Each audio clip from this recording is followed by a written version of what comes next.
Jembatan Presiden Jokowi akan berakhir dan nasib projek infrastruktur selanjutnya macam mana guys? Hello guys, bismillahirrahmanirrahim. Assalamualaikum warahmatullahi wabarakatuh. Allahumma salli ala sayyidina Muhammad wa ala ali sayyidina Muhammad. Kepada subscriber yang baru sahaja masuk ke Musa Channel, jangan lupa terus klik button subscribe, like dan komen di bahagian komentar di bawah. Dan kepada subscriber, kepada viewer di luar sana yang selama ini telah pun memberi sokongan kepada Musa Channel, aku sentiasa mendoakan agar semua kalian di luar sana dipermudahkan segala urusan, dibukakan pintu-pintu rezeki, dihindarkan, dijauhkan daripada segala malapetaka dan juga dihindarkan daripada segala fitnah akhir zaman guys. Amin amin ya rabbal alamin. Guys, seperti biasa, hari ini kita akan buat sedikit lagi video reaction di channel Info Awi Sana. Seperti biasa, kalau kita zoom sedikit kepada tajuk utama yang kita akan react hari ini, di mana dikatakan jembatan Presiden Jokowi akan berakhir. Nasib projek infrastruktur selepas ini bagaimana guys? Jom kita semak video ini, di hujung nanti baru kita akan bagi sedikit kita punya respon. The next project, bagaimana nasib jembatan ataupun projek selepas ini guys. Semak video nih. Hai teman-teman semuanya, mengingat jabatan Presiden Jokowi akan segera berakhir nih, mungkin pertanyaan yang pertama yang akan muncul di benak kalian, apakah nanti program infrastruktur akan sesemarak sekarang? Apakah Presiden selanjutnya harus fokus ke hal lain atau justru perhatian terhadap infrastruktur harus benar-benar dilanjutkan? Berbicara infrastruktur tentu tak lepas dari arah dan tujuan serta visi misi negara kita, yakni Pancasila Sila kelima, di mana di situ berbunyi keadilan sosial bagi seluruh rakyat Indonesia. Mengingat kondisi geografis Indonesia yang sangat luas dan sangat-sangat rumit, serta ketimpangan di berbagai wilayah, tentu infrastruktur adalah kunci satu-satunya untuk pemerataan ekonomi. Tidak ada opsi lain. Bagaimana kita akan menyamakan harga bahan pokok di Jawa dengan daerah lain, atau misalnya nih di Papua, Kalimantan, Sulawesi, jika biaya logistik sangat timpang? Lagi-lagi, infrastruktur adalah jawaban satu-satunya. Namun di sini ada masalah yang sangat serius yang kita hadapi mengenai hal ini. Pertanyaannya adalah, apakah jenis infrastruktur yang harus diprioritaskan oleh pemerintah? Infrastruktur sebagai fundamental ekonomi komoditi atau sebagai ekonomi branding? Karena ini memang beda, dan mana yang lebih penting? Tanpa banyak bacot, yuk kita kupas bareng-bareng. Supaya lebih mudah dipahami, saya langsung saja ke substansinya. Jika kita berbicara ekonomi komoditi, yaitu ekonomi yang bersifat fungsional, seperti produk-produk yang nyata yang dapat secara langsung dikonsumsi oleh masyarakat. Misalnya, kopi. Kopi untuk apa? Ya untuk ngopi lah. Beras untuk apa? Ya dimakan supaya kenyang. Batu bara untuk apa? Ya buat macam-macam, bisa untuk pembangkit listrik, juga bisa untuk kebutuhan rumah tangga. Dan contoh lain seperti nikel, minyak, kelapa sawit, tembaga, dan lain-lain. Itu semua adalah komoditi yang mempunyai nilai ekonomi.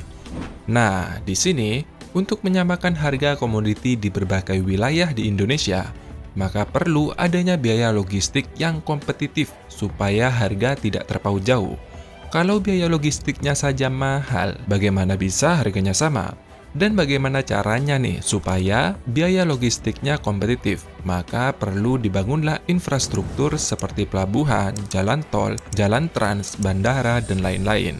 Nah, ini nih yang disebut dengan infrastruktur untuk pembangunan ekonomi komoditi. Lantas, bagaimana dengan ekonomi branding? Ekonomi branding ini agak sedikit rumit teman-teman, bahkan tak jarang membuat para eksekutif itu frustasi. Sekali lagi supaya lebih mudah dipahami, saya tidak langsung mendefinisikannya, tapi saya langsung ke substansinya. Jika tadi ekonomi komoditi salah satu contohnya kopi, maka di sini dalam ekonomi branding yang kita bicarakan adalah Nescafe, Starbucks, Kapal Api, Good Day. Nah, ini nih kesukaan saya, Torabika, dan lain-lain. Jadi, ekonomi branding ini memang memiliki pandangan yang berbeda dengan ekonomi komoditi. Dan ekonomi merek ini memang memerlukan upaya yang sangat serius untuk membangun branding. Selain membutuhkan modal yang sangat besar, ekonomi branding ini juga tidak bisa dihitung dengan pembukuan. Misalnya nih, teman-teman membeli kopi 1 ton, terus dijual. Itu kan jelas modalnya berapa, untungnya berapa, dan dapat ditulis dalam pembukuan. Tapi kalau dalam ekonomi branding, Teman-teman membuat merek kopi sendiri nih, misalnya merek kopi tubruk kereta api, misalnya nih. Kemudian teman-teman promosi, biaya promosinya habis 100 juta. Apakah besaran nilai dari merek itu bisa dibukukan? Tidak bisa kan? Kalau barang yang laku dari merek tersebut, bisa, tapi tidak dengan mereknya. Namun saktinya, jika dijual, nilainya justru lebih mahal ekonomi branding. Harta yang tak wujud ini, nilainya justru lebih besar. Aneh kan? Makanya saya bilang dari awal, kalau ekonomi branding ini sering bikin para eksekutif frustasi. Lantas seberapa pentingkah ekonomi branding ini khususnya bagi negara kita tercinta? Ekonomi branding ini sebenarnya digeluti oleh beberapa negara sudah sejak lama, teman-teman. Misalnya nih Uni Emirat Arab, dengan Burj Khalifa yang tak tanggung-tanggung. Mereka membangun gedung pencakar langit ini dengan ketinggian 828 meter dan memiliki 160 lantai. Biaya pembangunannya juga tak main-main. Contoh lainnya seperti Cina. Mereka membangun kereta cepat, tidak tanggung-tanggung juga. Panjang jalurnya mencapai 37.000 km. Padahal di Eropa, rata-rata negara itu hanya mempunyai 3.000 km saja. Kecepatan kereta cepat Cina juga lebih cepat daripada Shinkansen dan lebih cepat daripada kereta-kereta yang ada di Eropa. Ada lagi nih, seperti Singapura.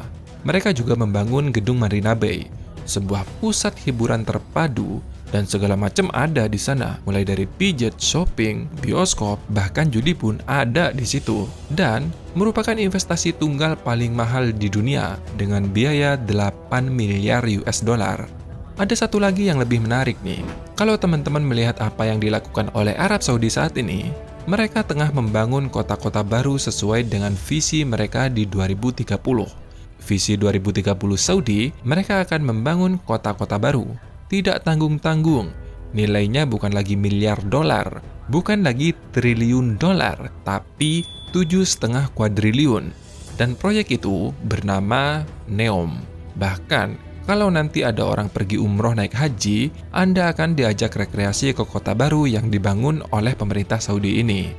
Ketika membangun kota ini, juga bukan tanpa konflik. Mereka rela menggusur 20.000 suku Huaitat yang tinggal di daerah sekitar kota Neom ini. Lantas, mengapa mereka berlomba-lomba untuk membangun branding mereka? Buat apa? Jawabannya sebenarnya teman-teman simple. Mereka ingin membangun citra negara mereka menjadi lebih baik, sehingga akan menarik bagi para investor. Misalnya nih, contohnya jika di Indonesia. Selama ini kan Jakarta dikenal dengan kota yang padat dan macet. Tentu ini akan menjadi pertimbangan bagi para investor yang mau berinvestasi di Indonesia.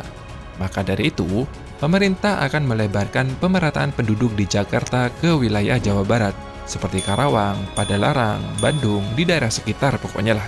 Maka pemerintah membangun kereta cepat Jakarta-Bandung sebagai bentuk sekaligus untuk menunjukkan keseriusan pemerintah dalam visi misinya. Nah, tentu ini akan menjadi pertimbangan bagi investor. Selain itu, apakah tidak ada manfaat lain nih dari kereta cepat itu? Ya tentu ada. Selain untuk membangun branding yang saya sebutkan tadi, tentu Indonesia juga menunjukkan kepada dunia bahwa Indonesia saat ini itu jauh lebih baik daripada kemarin.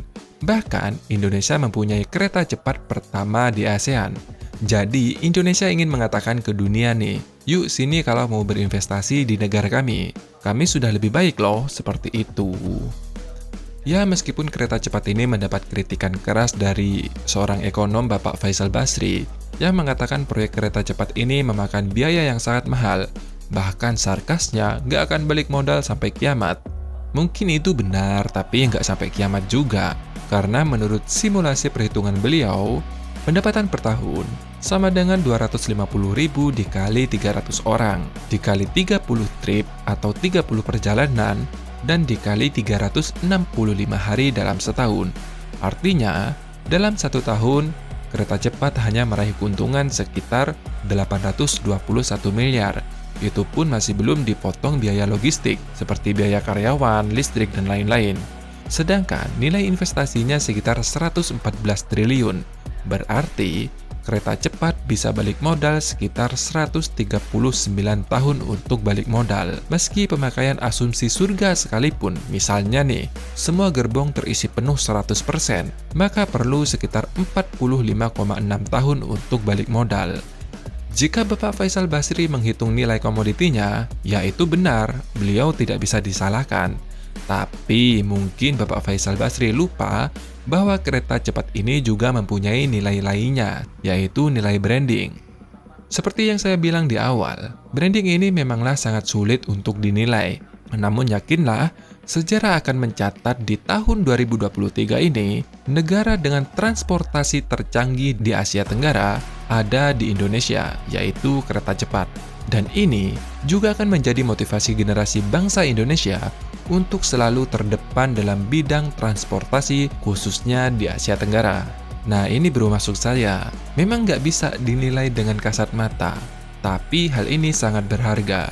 Begitu pula dengan proyek-proyek yang lain, seperti Ibu Kota Baru. Semoga informasi ini bermanfaat. Terima kasih sudah menonton dan sampai jumpa di video selanjutnya.